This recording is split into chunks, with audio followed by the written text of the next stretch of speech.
പഠിച്ചു വെക്കണേ മുസ്ലിമേ, പഠിച്ചു വെക്കണേ ഉമ്മമാരെ. നമ്മുടെ വീട്ടിൽ ഖുർആനുണ്ട്, പക്ഷെ നമ്മുടെ വീട്ടിൽ മലക്കില്ല. നമ്മുടെ വീട്ടിൽ തസ്ബീഹ്മാലയുണ്ട്, പക്ഷേ നമ്മുടെ വീട്ടിൽ ദിക്റില്ല. നമ്മുടെ വീട്ടിൽ മലക്കുകൾ കടന്നു വരുന്നില്ല. ഖുർആനിന്റെ വീടല്ല നമ്മുടെ വീട്. ഖുർആനില്ലാത്ത വീട് പൊളിഞ്ഞ വീട് പോലെയാണ്. ഖുർആനില്ലാത്തത് നല്ല വല്ലദീ ലാ യഖറഉ ഫീഹിൽ ഖുർആൻ, ഖുർആൻ ഓതാത്ത വീട് പൊളിഞ്ഞ വീട് പോലെയാണ്. നമ്മുടെ വീട്ടിൽ ഖുർആൻ ഓതലുണ്ടോ? യാസീൻ ഓതലുണ്ടോ? വാക്യ സൂറത്ത് ഓതലുണ്ടോ? സൂറത്തുൽ മുൽക്ക് പാരായണം ചെയ്യുന്നവരുണ്ടോ? സൂറത്തുൽ ബഖറ പാരായണം ചെയ്യുന്നവരുണ്ടോ? പൈശാചിക ഉപദ്രവമുണ്ട് ഉസ്താദേ എന്ന് പറയുന്ന മുസ്ലിമേ, അല്ലാഹുവിന്റെ റസൂൽ പറയുകയാണ്, ലാ തജഅലൂ ബുയൂതകും മഖാബിറ ഫഇന്നൽ ബൈതല്ലദീ യഖറഉ ഫീഹി സൂറത്തുൽ ബഖറ ലാ യദ്ഖുലു ഫീഹി ശൈത്താൻ. പരിശുദ്ധമായ ഖുർആനിലെ സൂറത്തുൽ ബഖറ പാരായണം ചെയ്യപ്പെടുന്ന വീട്ടിൽ ഒരിക്കലും പിശാച് കടക്കുകയില്ല. അല്ലാഹുവിന്റെ റസൂലിന്റെ അധ്യാപനമാണ്. റസൂലുള്ളാഹിയുടെ വാക്ക് തൃണവൽഗണിച്ചുകൊണ്ട് നിലകൊള്ളരുതേ മുസ്ലിമേ, മുസ്ലിമത്തേ. എൻ്റെ ഭാര്യയ്ക്ക് പൈശാചികതയാണ് ഉസ്താദേ, എൻ്റെ പെങ്ങൾക്ക് പൈശാചികതയാണ് ഉസ്താദേ, എൻ്റെ മകന് എൻ്റെ മകൾക്ക് എനിക്ക് പൈശാചികതയുണ്ട് എന്ന് വിളംബരം നടത്തുന്ന മുസ്ലിമേ, മുസ്ലിമത്തേ, എല്ലാ ദിവസവും സൂറത്തുൽ ബഖറ ഒന്ന് പാരായണം ചെയ്തു നോക്ക്. വേണ്ട ആഴ്ചയിൽ ഒന്ന് പാരായണം ചെയ്യ്.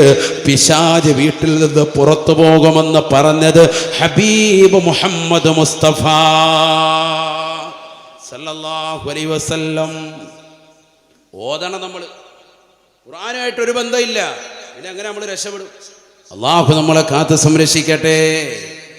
അള്ളാഹുവേ ഞങ്ങളെ നീ കാക്കണേ അല്ലാഹ്. ദുനിയാവിന്റെ പിറകെ പോയിരിക്കുകയാണ്.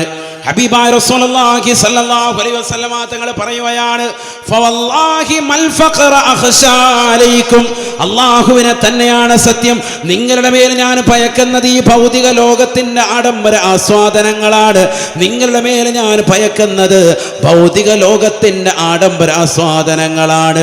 മൽ ഫഖറ അഖ്ശാ അലൈക്കും, അല്ലാഹുവിനെ തന്നെയാണ് സത്യം, ദാരിദ്ര്യത്തെ ഞാൻ ഭയക്കുന്നില്ല. റസൂലുള്ളാഹി പറയാണ്, എന്ത് നിങ്ങളുടെ മേൽ ഞാൻ ദാരിദ്ര്യം ഭയക്കുന്നില്ല. സയ്യിദുനാ റസൂലുള്ളാഹി. നമ്മളെന്താ ഭയക്കുന്നത്? ദാരിദ്ര്യം ഭയക്കാണ് അല്ലേ? നബി തങ്ങൾ പറയുന്നു, ഫവല്ലാഹി മൽ ഫഖറ അഖ്ശാ അലൈക്കും, അല്ലാഹുവിനെ തന്നെ സത്യം, നിങ്ങൾക്ക് ദാരിദ്ര്യം ഞാൻ ഭയക്കുന്നില്ല. സയ്യിദുനാ റസൂലുള്ളാഹി.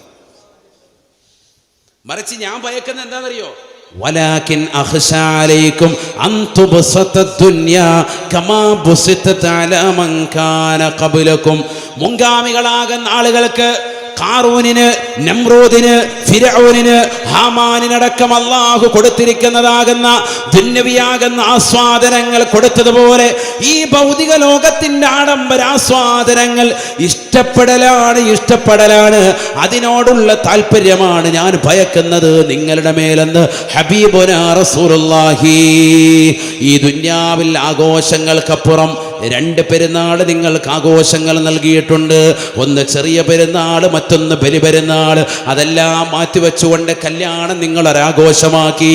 ആ കല്യാണത്തിൻ്റെ ഒരു മാസം മുമ്പ് ആഘോഷങ്ങളാണ്. മഞ്ഞ കല്യാണം എന്ന പേരിൽ എത്രയെത്ര ഡ്രസ്സുകളാണ് നിങ്ങൾ വാരിക്കൂരി കൂട്ടുന്നത്. എല്ലാവരും കല്യാണത്തിൻ്റെ സുദിനത്തിൽ ഒരേ ഒരു ഡ്രസ് കോഡാണ്. ഭർത്താവിനൊരു ഡ്രസ്സ്, ഭാര്യയ്ക്കൊരു ഡ്രസ്സല്ല. ഒരു വീട്ടിലുള്ളവരെല്ലാവരും ഒരേ നിറത്തിൽ, എല്ലാവർക്കും ഒരു ഡ്രസ് കോഡ്. ഇത് ഈ പരിപാടി കഴിഞ്ഞാൽ പിന്നീട് ഇലാ യൗമുൽ ഖിയാമ ധരിക്കാനും പറ്റൂല. ആ രീതിയിലുള്ള ഡ്രസ് കോഡാണ്. എല്ലാവർക്കും വിവിധങ്ങളാകുന്ന വസ്ത്രങ്ങളാണ്, വിവിധങ്ങളാകുന്ന കളിക്കോപ്പുകളാണ്, വിവിധങ്ങളാകുന്ന ഗാനമേള ട്രൂപ്പുകളാണ്, വിവിധങ്ങളാകുന്ന പാട്ടരങ്ങുകളാണ്, വിവിധങ്ങളാകുന്ന ഭക്ഷണ പാർട്ടികളാണ്. എല്ലാം ധൂർത്തും ദുർവ്യയം കൊണ്ട് നിറഞ്ഞിരിക്കുകയാണ്. ഇതാണ് നിങ്ങളുടെ മേൽ ഞാൻ ഭയക്കുന്നത് എന്ന് ഹബീബുനാ റസൂലുള്ളാഹി. പൈസയൊന്നുമില്ല, 5 പൈസയൊന്നുമില്ല, പക്ഷെ ഇങ്ങനെ ഗരിമ കാണിക്കാൻ, മകളുടെ കല്യാണം നാട്ടുകാരൊക്കെ അറിയണം, എല്ലാവരും ഞെട്ടണം, അതിനുവേണ്ടി ലക്ഷങ്ങൾ പൊടിക്കാൻ വാപ്പ ലോൺ എടുത്തിരിക്കുകയാണ് ബാങ്കിൽ നിന്ന്. പൈസ ഇങ്ങനെ കൊണ്ടുവന്ന് പൊടിക്കാൻ.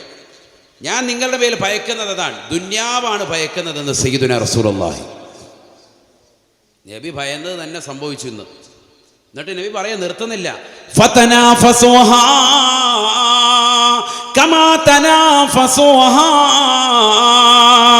മുൻഗാമികളാകുന്ന ആളുകൾ ഖാറൂനും നമ്രൂദും ഫിർഔനും ഹാമാനും ശദ്ദാദും ഒക്കെ എത്രമാത്രം താല്പര്യം സമ്പത്തിനോട് കാണിച്ചു, അതേപോലെ നിങ്ങളും സമ്പത്തിന് വേണ്ടി മത്സരിക്കുമേ, അതിനുവേണ്ടി മത്സര്യ ബുദ്ധിയോടുകൂടി നിങ്ങൾ നിലകൊള്ളുമേ.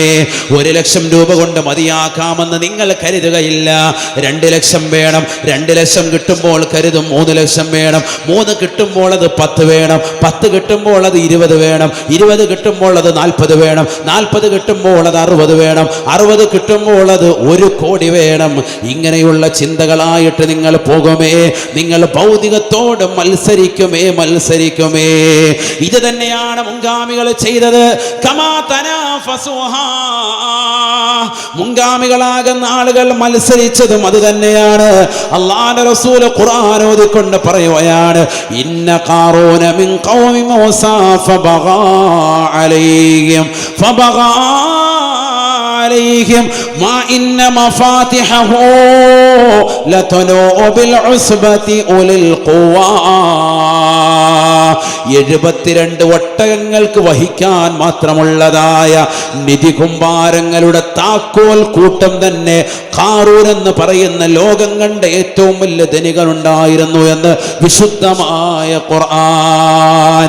72 ഒട്ടകങ്ങൾക്ക് വഹിക്കാൻ മാത്രമുള്ള നിധികളല്ല, നിധി കുമ്പാരങ്ങളുടെ താക്കോൽ കൂട്ടമുണ്ടായിരുന്നുവെന്ന് വിശുദ്ധമായ ഖുർആൻ. 2 വലിയ ലോറി, പാണ്ടി ലോറി നമ്മൾ പറയും, നാഷണൽ പെർമിറ്റ് ലോറി വഹിക്കുന്ന ഭാരം വഹിക്കും ആര്? ഒരൊട്ടകം വഹിക്കും, വലിച്ചുകൊണ്ട് പോകും, ഒരു കുഴപ്പമില്ല, ഒട്ടകത്തിന് സാധിക്കും. അപ്പൊ 72 ഒട്ടകങ്ങൾ വഹിക്കാൻ മാത്രമുള്ള സ്വർണത്തിൻ്റെയും വെള്ളിയുടെയും വൈഡൂര്യത്തിൻ്റെയും മാണിക്യത്തിൻ്റെയും ഒക്കെ താക്കോലല്ല, അതിൻ്റെയൊക്കെ കലവറകളല്ല, അതിൻ്റെയൊക്കെ താക്കോൽ കൂട്ടം. അപ്പം എത്രയാണ് താക്കോലാണ് ഈ പറയുന്നത്. മുഫസ്സിരിങ്ങൾ രേഖപ്പെടുത്തുന്നു 72 ഒട്ടകങ്ങൾ വഹിക്കാൻ മാത്രമുള്ളതാകുന്ന വലിയതാകുന്ന സൂക്ഷിപ്പിൻ്റെ നിധികുംഭാരത്തിൻ്റെ താക്കോൽ കൂട്ടമുണ്ടായിരുന്നു. ആർക്ക്? ഖാറൂൻ എന്ന് പറയുന്ന മുതലാളിക്ക്. അങ്ങനത്തെ പണക്കാരൊക്കെ ഇവിടെ കഴിഞ്ഞു പോയിട്ടുണ്ട്, അത് മനസ്സിലായിക്കോ. അങ്ങനത്തെ ധനികരൊക്കെ കഴിഞ്ഞു പോയിട്ടുണ്ട് ഇവിടെ. ഖുർആൻ പറയുകയാണ്, ഇന്ന ഖാറൂന മിൻ ഖൗമി മൂസാ, മൂസാ നബി അലൈഹിസ്സലാമിന്റെ സമുദായത്തിലായിരുന്നു ഖാറൂൻ എന്ന് പറയുന്ന ഈ ധനികനുണ്ടായിരുന്നത്. മിനിറ്റിന് ഡ്രസ്സ് മാറുന്ന വ്യക്തിയാണ്, മിനിറ്റിന് ചെരുപ്പ് മാറുന്ന വ്യക്തിയാണ്. ഇടുന്നതെല്ലാം സ്വർണമാണ്, കഴിക്കുന്ന പാത്രവും സ്വർണം, കുടിക്കുന്ന ഗ്ലാസ് സ്വർണം, എല്ലാം സ്വർണത്താൽ നിറയ്ക്കപ്പെട്ടതാണ്. മനോഹരമാകുന്ന കൊട്ടാരം മുത്തിനാലും പവിഴത്തിനാലും സ്വർണത്താലും വൈഡൂര്യത്താലും മാണിക്കത്താലും നിർമ്മിക്കപ്പെട്ടതാകുന്ന കൊട്ടാരത്തിനുള്ളിൽ ആയിരക്കണക്കിന് പരിചാരകർക്കിടയിൽ വലിയ സന്തോഷവാനായി കഴിഞ്ഞിരുന്നതായ ഖാറൂൻ ആ നാട്ടിലുള്ളതാകുന്ന പാവപ്പെട്ടതാകുന്ന മുസ്ലിം സഹോദരിമാർക്ക് സമ്പത്ത് കൊടുത്തിട്ട് വില പറയുകയാണ്.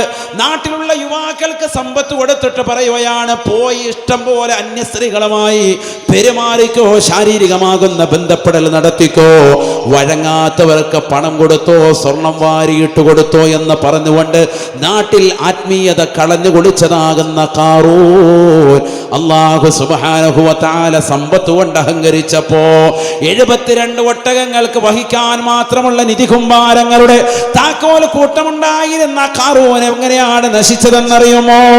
ലഖസഫിനാ ബിഹി വബിദാരിഹിൽ അർളാ.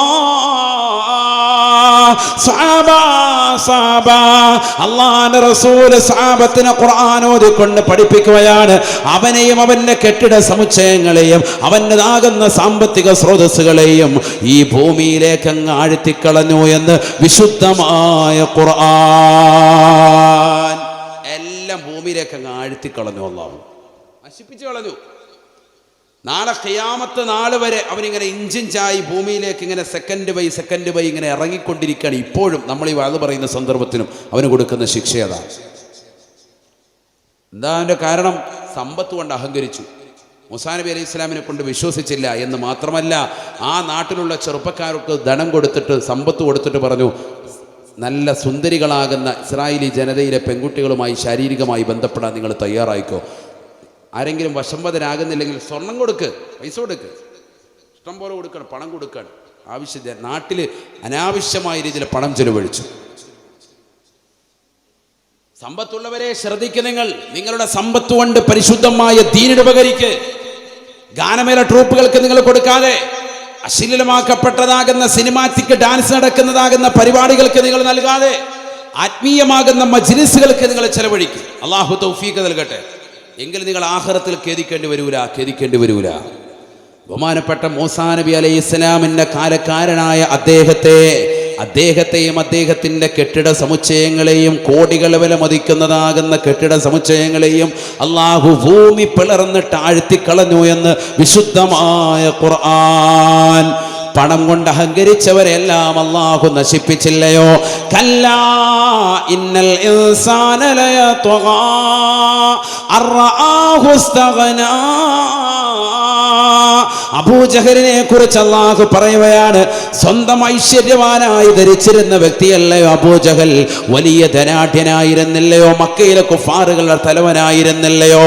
ആ പണത്തിന്റെ പളവളപ്പിൽ വിരാജിച്ചതുകൊണ്ടാണല്ലോ റസൂലുള്ള പരിശുദ്ധമായ കഅബാലയത്തിന്റെ പരിസരത്ത് നിസ്കരിച്ചു കൊണ്ടിരിക്കുമ്പോ സുജൂദിൽ കിടക്കുന്ന പരിശുദ്ധ പ്രവാചകന്റെ കഴുത്തിലേക്ക് ചീഞ്ഞളിഞ്ഞ ഒട്ടകത്തിന്റെ കുടൽമാലയിട്ട് റസൂലുള്ളയെ ബുദ്ധിമുട്ടിച്ചതാകുന്ന വ്യക്തിയല്ലയോ? എവിടെ പോയി അബൂജഹൽ? എവിടെ പോയി അബൂലഹബ്? എവിടെ പോയി? എവിടെ പോയി ഹാമാൻ? എവിടെ പോയി? എവിടെ പോയി ശദ്ദാദ്? എവിടെ പോയി? ഹൂദ് നബി അലൈഹിസ്സലാമിന്റെ കാലഘട്ടത്തിലുള്ള ശദ്ദാദ് അന്ന് വലിയ സ്വർഗം നാട്ടിൽ പണിതവനല്ലയോ? എല്ലാരെയും അള്ളാഹു നശിപ്പിച്ചു കളഞ്ഞു. ഏകാധിപത്യത്തിന്റെയും സ്വേച്ഛാധിപത്യത്തിന്റെയും ഭരണം നടത്തിയതാകുന്ന ഫിർഔൻ എവിടെ പോയി? നമ്രൂദ് എവിടെ പോയി? സഹോദരങ്ങളെ പറയൂ സഹോദരാ, എല്ലാവരെയും അള്ളാഹു ഉന്മൂലനം ചെയ്തു. എന്താണ് കാരണം? സമ്പത്തിൻ്റെതാകുന്ന സോപാനത്തിൽ വിരാജിച്ചപ്പോ അള്ളാഹു നൽകിയ സമ്പത്താണെന്നുള്ള കാര്യം മറന്ന് പാവങ്ങളുടെ കണ്ണീരപ്പാതെ നിരാരംഭര കവലംബമാകാതെ ഔലിയാക്കളെ സ്നേഹിക്കാതെ അമ്പിയാക്കളെ ആദരിക്കാതെ മഹാന്മാരെ ബഹുമാനിക്കാതെ പണത്തിന്റെ പളവളപ്പിൽ വിരാജിച്ചുകൊണ്ട് നടന്നവരാണ്. അതുകൊണ്ട് തന്നെ റസൂലുള്ള പറയുന്നു, നിങ്ങളുടെ മേൽ ഞാൻ ഭയക്കുന്നത് ദാരിദ്ര്യത്തെ അല്ല സ്വഹാബ, ദാരിദ്ര്യത്തെ ഞാൻ ഭയക്കുന്നില്ല. മറിച്ച് ഞാൻ ഭയക്കുന്നത് ഈ ഭൗതിക ലോകത്തിന്റെ ആഡംബര ആസ്വാദനങ്ങൾ കൂടിപ്പോകുന്നതാണെന്ന് നബിയുനാ റസൂലുള്ളാഹി. ആസ്വാദനങ്ങൾ കൂടുമ്പോൾ നിങ്ങൾ അത് കൂടുതൽ കിട്ടാൻ വേണ്ടി പരിശ്രമിക്കുക മാത്രമല്ല, ഫതുഹ്ലികകും കമാ അഹ്ലകതും, മുൻഗാമികളാകുന്ന ഖാറൂനും ഹാമാനും ശദ്ദാദും ഒക്കെ നശിച്ചതുപോലെ സമ്പത്തിൻ്റെതാകുന്ന ആധിക്യത്താൽ അള്ളാനെ മറന്ന് ജീവിച്ചപ്പോൾ അവരെ അള്ളാഹു നശിപ്പിച്ചതുപോലെ നിങ്ങളും ഈ ഭൗതിക ലോകത്ത് നശിച്ചു പോകുമേ. അതാണ് ഞാൻ ഭയക്കുന്നത് എന്ന് ഹബീബുനാ റസൂലുള്ളാഹി. 50 രൂപയുടെ ബിരിയാണി പൊതിയുടെ വില പോലും നമ്മൾ നിസ്കാരങ്ങൾക്ക് കാണിക്കുന്നില്ല എന്നർത്ഥം. അള്ളാഹു നമ്മളെ കാക്കട്ടെ.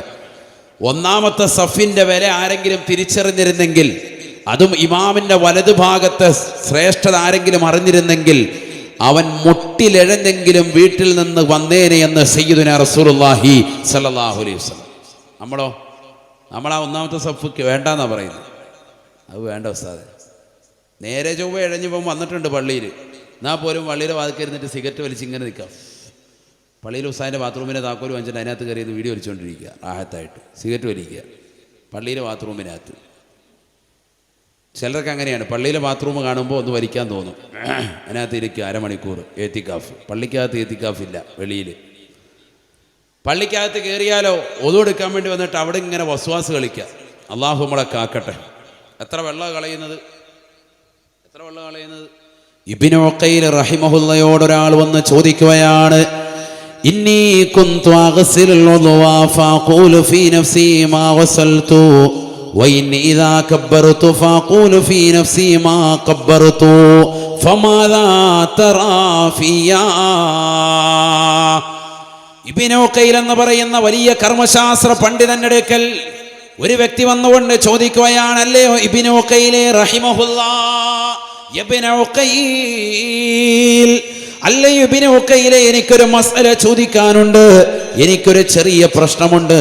ഞാൻ വുളു എടുത്ത് കഴിഞ്ഞതിന് ശേഷം എൻ്റെ മനസ്സ് പറയും ഞാൻ വുളു ചെയ്തിട്ടില്ല.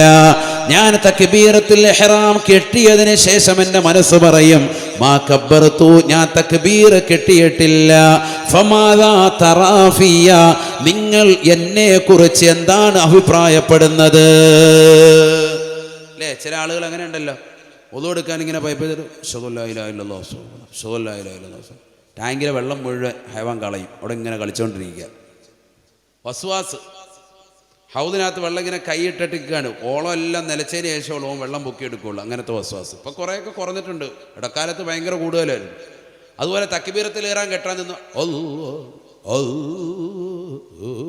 ഇത് തന്നെ കളി. ഇമാമ് റുക്കുയിൽ പോകുമ്പോൾ ഹൈവാൻ്റെ വസ്വാസൊക്കെ തീർന്ന് വേഗം ചാടി ഇറങ്ങി വേഗം റുക്കുയിലേക്ക് പോയേക്കും.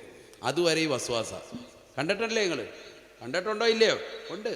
അപ്പം അങ്ങനെ വസ്വാസമുള്ള ഒരാൾ വന്നിട്ട് ചോദിക്കാൻ, എനിക്കിതുപോലെ വസ്വാസുണ്ട്, ഞാൻ ഒളു എടുത്തത് കഴിഞ്ഞതിന് ശേഷം എൻ്റെ മനസ്സ് പറയും ഒളു എടുത്തിട്ടില്ല എന്ന്. തക്ബീർ കെട്ടി, തക്ബീറത്തുൽ ഇഹ്റാം ഒരു തക്ബീർ കെട്ടിയിട്ടുണ്ട്, കെട്ടിയതിന് ശേഷം എൻ്റെ മനസ്സെന്ന് പറയും കെട്ടിയിട്ടില്ല, അപ്പോൾ വീണ്ടും അഴിച്ചു കെട്ടും. ഒളു എടുത്തിട്ടില്ല എന്ന് മനസ്സ് പറയുന്നതുകൊണ്ട് ഞാൻ വീണ്ടും ഒളു എടുക്കും. അങ്ങനെ തന്നെയുള്ള കളിയാണ്. എന്താണ് നിങ്ങൾക്ക് എന്നെ കുറിച്ചുള്ള അഭിപ്രായം എന്താണ്?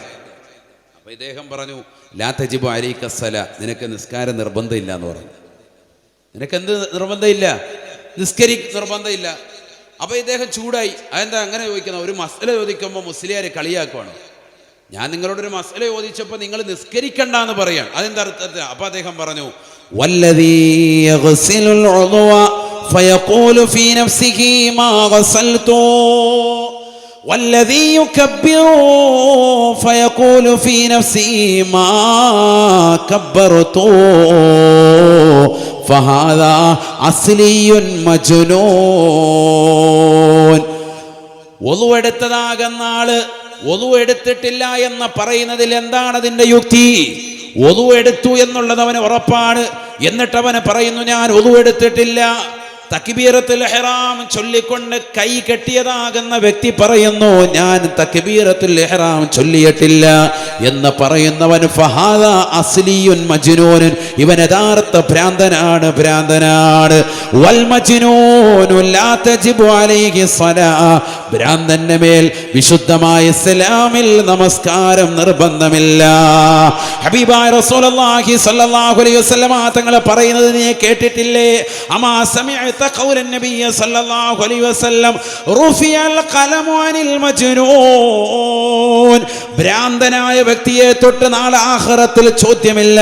അവന് നമസ്കാരം വേണ്ട എന്നറിയില്ലേ? അവൻ നമസ്കരിക്കാത്തതിന്റെ പേരിൽ അവന് ഹിസാബ് ഇടപ്പെടുകയുമില്ല. അതുകൊണ്ടാണ് നിന്നോട് ഞാൻ പറയുന്നത്, നീ തക്ബീറത്തുൽ ഇഹ്റാം കെട്ടിയിട്ടില്ല എന്ന് വാദിക്കുന്നവനല്ലേ?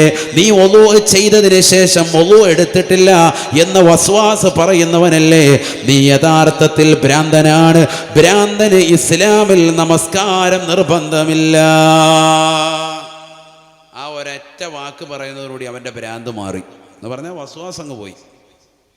അപ്പോൾ വസ്വാസിൻ്റെ അഹ്ലുകാർ ആരെങ്കിലും കേൾക്കുന്നുണ്ടെങ്കിൽ ശ്രദ്ധിച്ചോ, മാറ്റിയെടുത്തോ. മാത്രമല്ല പള്ളിയിലെ വെള്ളത്തിൽ അതിന് വെള്ളം കളയാനും പാടില്ലല്ലോ. ഇപ്പം ഞാൻ അതിന് പോകുന്നില്ല, അതൊക്കെ വേറെ വിഷയത്തിലേക്ക് പോകും. യുസന്നു തസ്ലീസു കുല്ലും മിൻ മഗ്സൂലിൻ വ മംസൂഹിൻ വയുക്റഹു സിയാദതു അലൈഹാ വഹറാമുൻ ഇദാ കാന മുസബ്ബല. അങ്ങനെയാണ് മസ്അല. യുസന്നു തസ്ലീസു കുല്ലും മിൻ മഗ്സൂലിൻ വ മംസൂഹിൻ, എല്ലാ തടവപ്പെടുന്നതും കഴുകപ്പെടുന്നതുമായ അവയവങ്ങൾ 3 പ്രാവശ്യം വെച്ച് ചെയ്യൽ സുന്നത്താണ്. ഇവിടെ ശ്രദ്ധിക്കണം, മസ്അല പറയാൻ. എന്താ നിങ്ങൾക്ക് ഉറക്കം വരുന്നുണ്ടോ? ആയിക്കോട്ടേക്ക് വിടുന്നില്ല, ഇല്ല, ക്ഷീണമുണ്ട്. ഞാനാണ് യഥാർത്ഥത്തിൽ നല്ല ക്ഷീണിക്കേണ്ടത്. നിങ്ങൾ നല്ലപോലെ ഇരിക്കും. ഞാൻ കോമഡി പാട്ടൊന്നും പറയാത്തതുകൊണ്ടായിരിക്കും നിങ്ങൾക്ക് ചിലപ്പോൾ, പക്ഷേ ഞാനതിൽ പെടും. ആയത്തു ഹദീസ് ഓതി കാര്യം പറഞ്ഞു പോകും. അങ്ങനെയാണ് എൻ്റെ ഒരു ശൈലി. അതുകൊണ്ടായിരിക്കും നിങ്ങൾക്കൊരു മടുപ്പുണ്ട്. ആണോ? ഇല്ല. പിന്നെ മഹാന്മാരിവിടെ കിടക്കുമ്പോൾ നമ്മൾ ആവശ്യമില്ലാത്ത കോമഡിയും പറയാൻ പാടില്ല. ആയത്തു ഹദീസ് ഓതി അവരുടെ പൊരുത്തം വാങ്ങിയിട്ട് പോവാൻ. അല്ലാഹു നമുക്ക് അവരുടെ പൊരുത്തം നൽകി അനുഗ്രഹിക്കട്ടെ. ഇങ്ങനെ ഇരിക്കുന്നതിന് പേടിയാണ്, കാരണം നമ്മുടെ പിൻഭാഗം അവരിലേക്ക് തിരിച്ചിട്ടിരിക്കുന്നതിനൊരു അതബുകേടാണ്. പേടിച്ചിരിക്കുകയാണ്. അല്ലാഹുവിന്റെ പൊരുത്തം നമുക്ക് നൽകട്ടെ. ഇവിടെ ശ്രദ്ധിക്കുക, 3 പ്രാവശ്യം വെച്ച് കഴുകപ്പെടുന്നതും തടവപ്പെടുന്നതുമായ അവയവങ്ങൾ തടവലും കഴുകലും സുന്നത്താണ്. തടവപ്പെടുന്ന അവയവം അറിയാമല്ലോ, ചെവി തടവുന്നതാണ്, തല തടവുന്ന അവയവമാണ്. അങ്ങനെ തടവപ്പെടുന്നത് കഴുകപ്പെടുന്നത് മുഖവും കയ്യും ഒക്കെ, അതൊക്കെ എന്താണ് 3 പ്രാവശ്യം വെച്ച് ചെയ്യൽ സുന്നത്താണ്.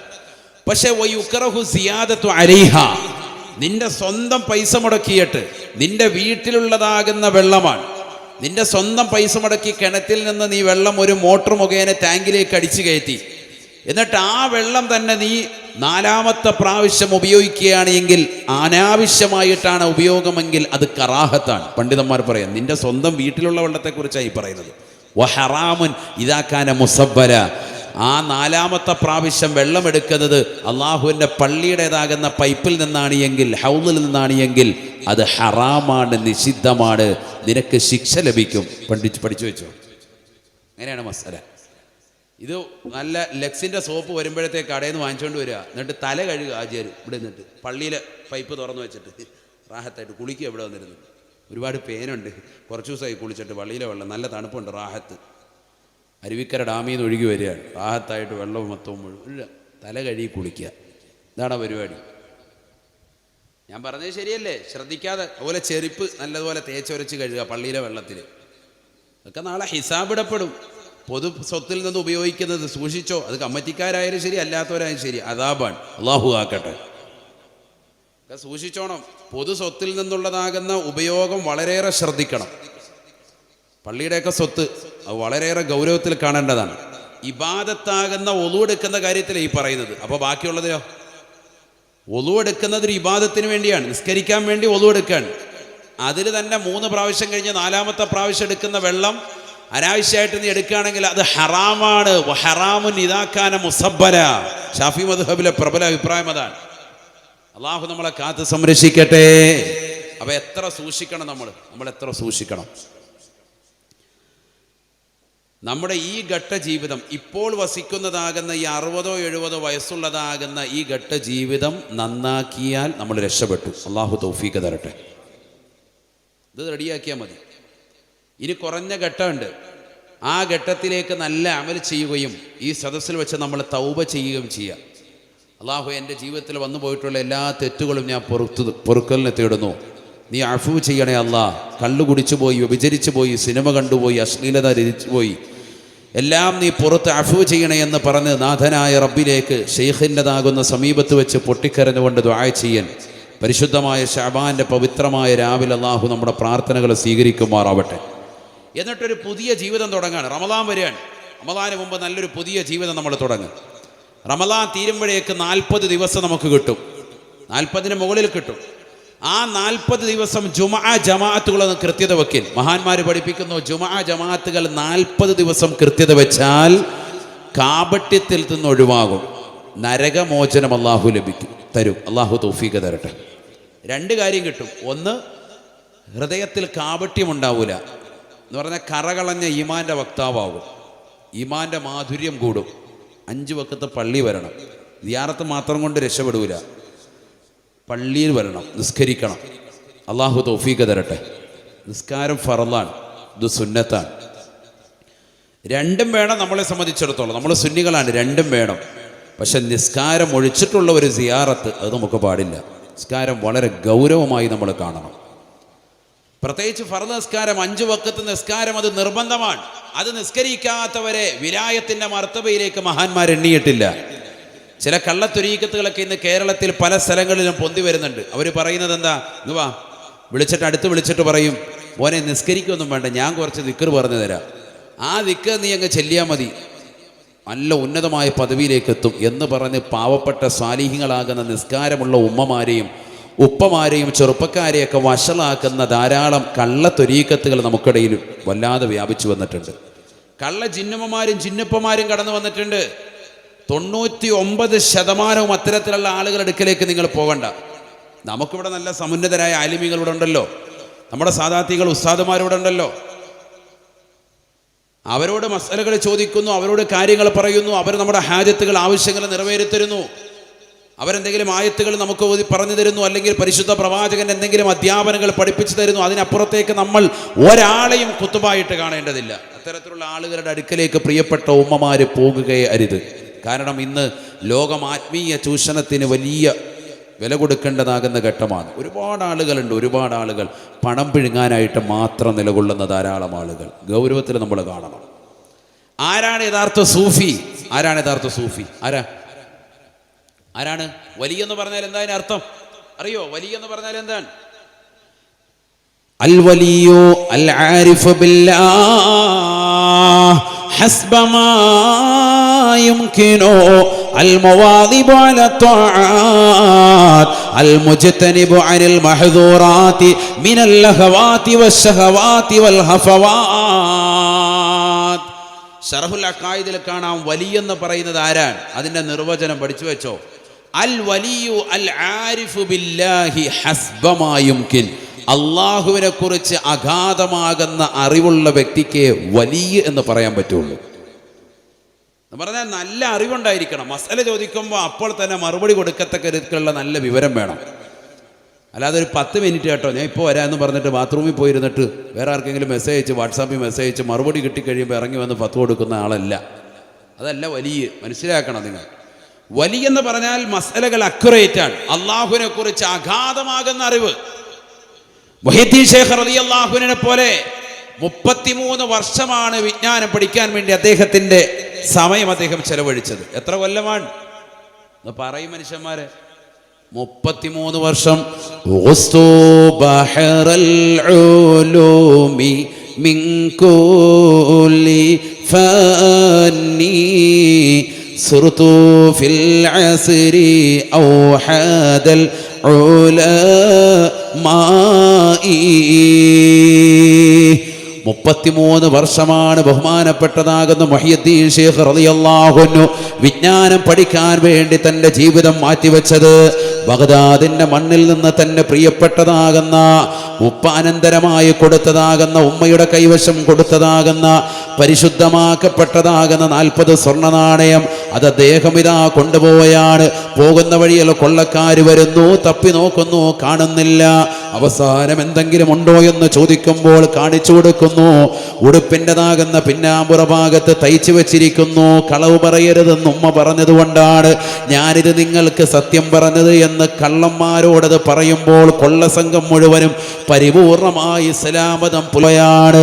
കള്ളം പറയാത്തതിൻ്റെ പേരിൽ, സത്യം പറഞ്ഞതിൻ്റെ പേരിൽ വലിയ വിജയം ഉൾക്കൊള്ളുകയാണ് മുഹയ്യിദ്ദീൻ ശൈഖ് റളിയല്ലാഹു അൻഹു. ആ കൊള്ളസംഘം മുഴുവനും ശൈഖ് അവരുടെ കൈക്ക് പിടിച്ചുകൊണ്ട് ഇസ്ലാം മതത്തിലേക്ക് കടന്നു വരുകയാണ്. അവിടുന്ന് തുടങ്ങുന്നു അവിടുത്തെ ചൈത്രയാത്ര. 33 വർഷമാണ് വിശുദ്ധമായ ദീൻ പഠിക്കാൻ വേണ്ടി അവിടുന്ന് ചെലവഴിച്ചത്. ഞാൻ എല്ലാ ഇൽമിൻ്റെ ശാഖോപശാഖകളിൽ മുങ്ങിക്കുളിച്ചു. ഞാൻ പഠിക്കാത്തതാകുന്ന ഖുർആനിക തഫാസീറുകളില്ല, പഠിക്കാത്തതാകുന്ന ഹദീസിൻ്റെതാകുന്ന ശാഖോപശാഖകളില്ല, നിദാന ശാസ്ത്രമില്ല, ഗോളശാസ്ത്രമില്ല, എല്ലാ വിജ്ഞാന ശാഖകളിലും ഞാൻ മുങ്ങിക്കുളിച്ചു എന്ന് മുഹയ്യിദ്ദീൻ ശൈഖ് റളിയല്ലാഹു അൻഹു.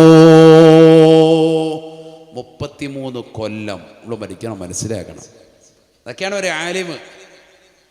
ഇന്നൊരു ആലിമാകണമെങ്കിൽ 8 വർഷമാണ് പഠിക്കേണ്ടത്. 8 വർഷമാണ് സാധാരണ ഇന്നൊരു ആലിം കോഴ്സിന് പഠിക്കേണ്ടത്. അതും വലിയൊരു വിലയാണ്. ഇന്നൊരു ഡോക്ടർ എടുക്കണമെങ്കിൽ MBBSന് 5 കൊല്ലമാണ്. ഇവിടെ നിങ്ങൾ ശ്രദ്ധിക്കുന്നുണ്ടോ? ഡോക്ടറേറ്റ് എടുക്കാൻ എത്ര വർഷമാണ്? 5 വർഷമാണ് MBBSൻ്റെ കോഴ്സിൽ. അതിനു മുമ്പ് പഠനം വേണം. എന്നാൽ ഒരു ആലിമാകാൻ വേണ്ടി പഠിക്കുന്നത് എത്ര വർഷമാണ്? 8 കൊല്ലമാണ്. ഇതിന് ശേഷം ചിലപ്പോൾ 2 കൊല്ലം ചിലപ്പം ബിരുദവും ബിരുദാനന്തര ബിരുദവും എടുക്കാൻ വേണ്ടി മറ്റ് കോളേജുകളിലേക്ക് പോകാറുണ്ട്. വലിയ കോളേജുകളിലേക്ക് പോയി ബിരുദം എടുക്കാറുണ്ട്. അങ്ങനെ ബിരുദം എടുത്ത് വന്ന ഉലമാക്കളാണ് നമ്മുടെ മുന്നിലിരിക്കുന്ന ഉസ്താദുമാരൊക്കെ. അള്ളാഹുവർക്കൊക്കെ ആഫിയത്ത് നൽകട്ടെ. അപ്പോൾ അവർ തികഞ്ഞ ആലിമീങ്ങളാണ്. ഖുർആൻ്റെ അർത്ഥങ്ങൾ കൃത്യമായി അവർക്ക് വായിച്ചറിയാൻ പറ്റുന്നവരാണ്. ഹദീസുകൾ, പരിശുദ്ധ പ്രവാചകന്റെ വചനങ്ങൾ, അറബി വാക്യാരണങ്ങൾ അത് കൃത്യമായി അതിൻ്റെ അർത്ഥതലങ്ങൾ ചിന്തിക്കുകയും ജനങ്ങളിലേക്ക് പറഞ്ഞു കൊടുക്കാൻ കഴിവുറ്റതാകുന്ന പണ്ഡിതന്മാരാണ്, ബിരുദം നേടിയതാകുന്ന ആലിമീങ്ങൾ. അവരുടെ പിന്നിൽ അവരോട് നമ്മൾ ചോദിച്ചാൽ മതിയല്ലോ. നമുക്ക് എത്രയോ സമുന്നതരാകുന്ന പണ്ഡിതന്മാരുണ്ട്. അവരെ മനസ്സിലാക്ക്. നമ്മൾ വലിയെന്ന് പറയുന്നത് മനസ്സിലാക്കുന്നത് 10 പേരിൽ 50 മോതിരം ഇട്ട് പച്ച പൊതിച്ച് ഏതെങ്കിലും മക്കാമിലിരിക്കുന്ന ഒരു ശൈഖിനെ കണ്ട വലിയ തവാല്, നമ്മൾ ഭയങ്കര സംഭവമായി, നമ്മുടെ കാര്യമൊന്ന് സലാമത്താക്കി തരണേ എന്ന് പറയണം. മയിൽപ്പീൽ വെച്ച് 2 തടവൽ തടി, 2 ഉഴിയൽ ഉഴിഞ്ഞ് കഴിഞ്ഞ് ഹറാബ് നാശിച്ച് പിന്നെ ജീവിതം മുഴുവൻ പോയി.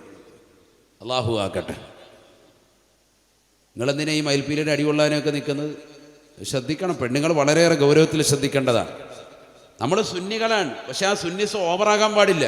അഹ്ലുസുന്നത്തി വൽ ജമാഅത്തിൻ്റെ ആദർശത്തിൽ അടിയുറച്ച് നമ്മൾ നിലകൊള്ളണം. സിയാറത്ത് പുണ്യമാണ്, പുണ്യമല്ല എന്നല്ല. ആ സിയാറത്ത് ഖബറിനെ പറ്റി ചിന്തിക്കാൻ ഉപോത്ബലകമാകണം, മഹ്ശറയെ പറ്റി ചിന്തിക്കാൻ ഉപോത്ബലകമാകണം. മോമിനീങ്ങളെ, നമ്മൾ ഖുർആനുമായിട്ട് ബന്ധമില്ലാത്തവരാണ്, നമസ്കാരങ്ങൾ ചിട്ടവെക്കാത്തവരാണ്, ഇബാദത്തുകൾക്ക് കണിശത വെക്കാത്തവരാണ്. എങ്ങനെയാണ് രക്ഷപ്പെടാൻ സാധിക്കുക? ഉസൈദ് ബിൻ ഹുളൈറ റളിയല്ലാഹു തആല അൻഹുവിനെ പരിചയമില്ലയോ? ഉസൈദ് ബിൻ ഹുദൈർ റളിയല്ലാഹു അൻഹു. ആരാണ് ഉസൈദ് ബിൻ ഹുദൈർ? ബഹുവന്നരാകുന്ന ഒരു സഹാബിയെ കൊണ്ടുവന്ന് ജനങ്ങൾ വിശുദ്ധമാക്കപ്പെട്ട ജന്നത്തുൽ ബഖീൽ കൊണ്ടുവന്ന് മറപാടാ തുനിയുകയാണ്. ഉസൈദ് ബിൻ ഹുദൈർ റളിയല്ലാഹു അൻഹു ഖബറിന്റെ സമീപത്തുണ്ട് സഹോദരങ്ങളെ. ഖബറിന്റെ സമീപത്ത് നിലകൊള്ളുന്നതാകുന്ന ഉസൈദ് ബിൻ ഹുദൈർ റളിയല്ലാഹു അൻഹു ആ ഖബറിൻ്റെതാകുന്ന ഭീകരത ചിന്തിക്കുകയാണ്. ആർക്ക് നാലാകുന്ന ഖബറിൻ്റെതാകുന്ന ഭീകരത ചിന്തിച്ചുകൊണ്ട് ഫസഖ ഉസൈദ് ബിൻ ഹുദൈർ റളിയല്ലാഹു അൻഹു അവിടുന്ന് മറിഞ്ഞു വീഴുകയാണ്, ബോധരഹിതനായി വീഴുകയാണ്. മറ്റൊരാളെ ഖബറടക്കുന്നത് കണ്ടിട്ട് ഖബറിന്റെ ചാരത്ത് വെച്ചുകൊണ്ട് ബോധം കെട്ടി വീഴുന്നതായ ഉസൈദ് ബിൻ ഹുദൈർ റളിയല്ലാഹു അൻഹു സ്വഹാബികൾ ആ സ്വഹാബിയെ പോയി ഖബറടക്കുകയാണ്. ഏതൊരു മനുഷ്യനാണോ മരിച്ചു പോയത് അദ്ദേഹത്തെ ഖബറടക്കിയതിന് ശേഷം അദ്ദേഹത്തെ കൊണ്ടുവന്നതാകുന്ന മയ്യത്ത് കട്ടിലിൽ ബഹുമാനപ്പെട്ട ഉസൈദ് ബിൻ ഹുദൈർ റളിയല്ലാഹു അൻഹുവിനെ കടത്തുകയാണ്. ലാ ഇലാഹ ഇല്ലല്ലാഹ് ചൊല്ലിക്കൊണ്ട് വീട്ടിലേക്ക് കൊണ്ടുവരുകയാണ്. ബഹുമാനപ്പെട്ടവർ വഫാത്തായതല്ല, ബഹുമാനപ്പെട്ടവർ മരിച്ചിട്ടില്ല, മറിച്ച് അദ്ദേഹം ഖബർ കണ്ടിട്ട് പേടിച്ചുകൊണ്ട് നിലവിളിച്ചുകൊണ്ട് ബഹുമാനപ്പെട്ടവർ ബോധരഹിതനായി വീഴുകയാണ്. നമ്മൾ ഇന്ന് ഖബർ കാണുമ്പോൾ പുഞ്ചിരിക്കുകയാണ്. ഖബറിന്റെ സമീപത്തിരുന്നു കൊണ്ട് ഫേസ്ബുക്കിൽ ലൈവ് ചെയ്യാൻ മടിയില്ലാത്ത യുവാക്കളാണ്. വാപ്പ മരിക്കുന്ന സമയം, ഉമ്മയെ കൊണ്ടുപോയി ഖബറടക്കുന്ന സമയം ആലിമീങ്ങളും സാദാത്യങ്ങളും മുത്തഅല്ലിമീങ്ങളും ചേർന്നിരുന്നുകൊണ്ട് ആ ഖബറിന്റെ സമീപത്തിരുന്നുകൊണ്ട് തൽഖീൻ ചൊല്ലുമ്പോ, തസ്ബീഹ് ചൊല്ലുമ്പോ, വിശുദ്ധമായ ഖുർആൻ ഓതുമ്പോ എന്റേതാകുന്ന ഉമ്മയുടെ ഖബറിന്റെ ചാരത്ത് ആലിമീങ്ങൾ വന്നിട്ടുണ്ട്, മുത്തഅല്ലിമീങ്ങൾ വന്നിട്ടുണ്ട് എന്ന് ജനങ്ങളെ കാണിക്കാൻ വേണ്ടി ഫേസ്ബുക്കിൽ ലൈവ് ചെയ്യുന്ന സുഹൃത്തുക്കളെ, ഖബറിനെ കുറിച്ച് പേടി എവിടെയാണ്? ഖബറിനെ കുറിച്ച് നമുക്ക് എവിടെയാണ് ഭയമുള്ളത്? ആ ഖബറിന്റെ സമീപത്ത് നിന്ന് ഉസൈദ് ബിൻ ഹുദൈർ റളിയല്ലാഹു അൻഹുവിനെ വീട്ടിലേക്ക് കൊണ്ടുവരുകയാണ്. ഉസൈദ് ബിൻ ഹുദൈർ റളിയല്ലാഹു അൻഹു എഴുന്നേൽക്കുകയാണ്. ഉറക്കിൽ എഴുന്നേറ്റ ബഹുമാനപ്പെട്ടവർ ഖുർആനോത്തിന്റെ പിടിയിലകപ്പെടുകയാണ്. ജീവിതം മുഴുവനും ഖുർആനാണ്, ഖുർആനാണ്. ആ ഖുർആൻ നമ്മുടെ കാറ്റലോഗാണ്, നമ്മുടെ വഴികാട്ടിയാണ്. മുസ്ലിമേ, മുസ്ലിമത്തെ, ഖുർആൻ നമ്മൾ കൈകൊണ്ടിന്ന് തൊടാത്തതാകുന്ന അവസ്ഥയാണ്. വീടിന്റെ അകത്തളങ്ങൾ TV സ്റ്റാൻഡുകൾ വെച്ചിരിക്കുന്ന വിശുദ്ധമായ ഖുർആൻ, പള്ളിയുടെ അകത്തളങ്ങൾ വൈദ്യത്തുകൊണ്ട് സെൽഫുകൾ വെച്ചിരിക്കുന്ന വിശുദ്ധമായ ഖുർആൻ, ആ മനോഹരമായ ഖുർആൻ എന്തിനു വേണ്ടിയാണ് പടക്കപ്പെട്ടത്? എന്തിനു വേണ്ടിയാണ് ഇറക്കപ്പെട്ടത്? അത് ഓതാൻ വേണ്ടിയാണ്. എന്തേ മനുഷ്യ നീ ഓതാത്തത്? നിന്റെ ജീവിതത്തിൽ ഖുർആനുമായിട്ട് എന്ത് ബന്ധമാണ്? ഇന്നത്തെ പ്രഭാതം പോട്ടെ, ഇക്കഴിഞ്ഞ ഒരാഴ്ച പോട്ടെ, ഇക്കഴിഞ്ഞ ഒരു മാസം പോട്ടെ, ഇക്കഴിഞ്ഞ ഒരു കൊല്ലമായിട്ട് പോലും വിശുദ്ധമായ ഖുർആൻ കൈകൊണ്ട് തൊടാത്തതാകുന്ന എത്രയോ മുസ്ലിമീങ്ങൾ, എത്രയോ പാവപ്പെട്ട മുസ്ലിമത്തുകൾ എന്റെ ശബ്ദം ശ്രവിക്കുന്നവരുണ്ട്. വളരെ സ്നേഹത്തോടുകൂടി കുമ്മന ഉസ്താദ് ഓർമ്മപ്പെടുത്തുകയാണ്, ആ ഖുർആനോദനേ, ഖുർആനോദനേ ഹൃദയം തെളിയാൻ കാരണമാണ്. ഹബീബായ റസൂലുള്ളാഹി സ്വല്ലല്ലാഹു അലൈഹി വസല്ലമ തങ്ങൾ പറയുകയാണ്, ഉസൈദ് ബിൻ ഹുദൈർ റളിയല്ലാഹു അൻഹു ഖുർആൻ ഓതാൻ നിലകൊള്ളുകയാണ്. പാതിരാത്രി സമയമായി, ലോകം മുഴുവനും ഉറങ്ങുന്ന സമയമായി, നിർനിദ്രനായി വിശുദ്ധമായ ഖുർആൻ ഓതിക്കൊണ്ട് നിലകൊള്ളവേ ബഹുമാനപ്പെട്ടവർ കാണുന്നു, തൊട്ടടുത്ത് തന്റെ കുതിര ആലയിൽ കെട്ടിയിട്ടിരിക്കുകയാണ്. കുതിര അതാ അതിന്റെ ആലയിൽ കടന്നുകൊണ്ട് അതിശക്തമായി ശബ്ദമിടുകയാണ്, അതിശബ്ദമായി ശബ്ദിക്കുകയാണ്. രണ്ട് കാലുകൾ കുളമ്പടികൾ ഉയർത്തിക്കൊണ്ട് താഴെ കാഞ്ഞ് ചവിട്ടുന്നതായി കാണുകയാണ്. ബഹുമാനപ്പെട്ടവർ ഓതൽ നിർത്തുകയാണ്, അടുത്തേക്ക് ചെന്നുകൊണ്ട് ആശ്വസിപ്പിക്കുകയാണ്. വീണ്ടും വന്നുകൊണ്ട് വിശുദ്ധമായ ഖുർആൻ ഓതുകയാണ്. സൂറത്തുൽ ബഖറ പാരായണം ചെയ്യുകയാണ്. ഖബറിന്റെ സമീപത്ത് നിന്നുകൊണ്ട് കടന്നു വന്നതാകുന്ന സ്വഹാബിക്ക് പരിവർത്തനം അല്ലാഹു നൽകുകയാണ്. ആഖിറത്തെ പറ്റിയുള്ള ചിന്തയാണ്. നാളെ പാരത്രിക ലോകത്തെ എനിക്ക് രക്ഷപ്പെടണമെന്നുള്ള ചിന്തയിൽ വിശുദ്ധമായ ഖുർആൻ ഓതി തീർക്കാൻ തയ്യാറാവുകയാണ്. സൂറത്തുൽ ബഖറ പാരായണം ചെയ്ത് വീണ്ടും നിലകൊള്ളവേ ബഹുമാനപ്പെട്ടവർ നോക്കുത്ത തന്റെ കുതിരയത് അതിശക്തമായ നിലയിൽ ശബ്ദിക്കുകയാണ്. രണ്ട് കാലുകൾ കുടമ്പടികൾ ഉയർത്തിക്കൊണ്ട് അതിൻ്റെതാകുന്ന ആലയിൽ കടന്നുകൊണ്ട് അലമുറയിട്ടുകൊണ്ട് അട്ടഹസിക്കുന്നതാകുന്ന കുതിരയുടെ സമീപത്തേക്ക് ബഹുമാനപ്പെട്ടവർ ഓതൽ നിർത്തിക്കൊണ്ട് അതിനെ ആശ്വസിപ്പിക്കുകയാണ്, അതിനെ സമാശ്വസിപ്പിക്കുകയാണ്.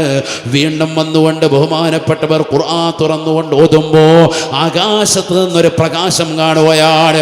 ആ പ്രകാശം ഇതാ അദ്ദേഹത്തിന്റെ വീട്ടുമുറ്റത്തെ സമീപത്തേക്ക് അദ്ദേഹത്തിന്റെ വീടിന്റെ ഉള്ളിലേക്ക് ചെറിയ കുടിലാണ് ഉസൈദ് ബിൻ ഹുദൈറിന്റെ മദീനയുടെ പള്ളിയുടെ പരിസരത്തുള്ളതാകുന്ന വീടാണ്. ആ വീട്ടിലേക്ക് ചെറിയ പ്രകാശം കാണുകയാ. ആകാശത്തിന്റെ സീമകളിൽ നിന്ന് കാണുന്നതാകുന്ന വലിയതാകുന്ന പ്രകാശം കണ്ടുകൊണ്ട് ബഹുമാനപ്പെട്ടവർ വല്ലാതെ അന്താളിച്ചു പോയി. നോക്കുമ്പോൾ അത് കണ്ടുകൊണ്ടാണ് കുതിര രണ്ട് കാലുകൾ കുളമ്പടികൾ ഉയർത്തിക്കൊണ്ട് അതിശക്തമായി ശബ്ദിക്കുന്നത്. ഓടി നോക്കുമ്പോൾ അദ്ദേഹം നോക്കുമ്പോൾ അദ്ദേഹത്തിന്റെ പ്രിയപ്പെട്ട മകനാകുന്ന യഹ്യ എന്ന പൊന്നുമോന് ആ കുതിരയുടെ സമീപത്ത് പോയി നിൽപ്പുണ്ട്.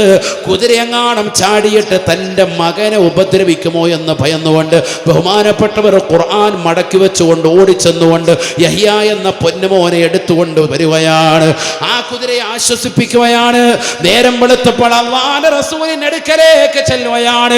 ബിലാൽ ഇബ്നു റബാഹ് റളിയല്ലാഹു അൻഹു ബാങ്ക് വിളി കേട്ടപ്പോ പരിശുദ്ധമാക്കപ്പെട്ട മദീന പള്ളിയിലേക്ക് നിസ്കരിക്കാൻ പോയ ഉസൈദ് സുബഹി നമസ്കാരം കഴിഞ്ഞ് റസൂലുള്ളാഹിയോട് കാര്യം പറയുകയാണ്. തലേ രാത്രിയിൽ ഇങ്ങനെ ഒരു സംഭവം ഉണ്ടായി റസൂലേ. എന്താണ് റസൂലേ അതിനുള്ള കാരണം? ഹബീബായ നബി തങ്ങൾ പറയുകയാണ്, ഉസൈദേ ഉസൈദേ, ആകാശ സീമകളിൽ നിന്ന് നീ കണ്ട പ്രകാശം നിന്റെ വീട്ടിലേക്ക് മലക്കുകൾ ഇറങ്ങി വരുന്നതാണ്. സുബ്ഹാനല്ലാഹ്, തനസ്സലുൽ മലായികതു വറൂഹു ഫിഹാ ബിഇذനി റബ്ബിഹിം മിൻ കുല്ലി അംരിൻ സലാം ഹിയ ഹത്താ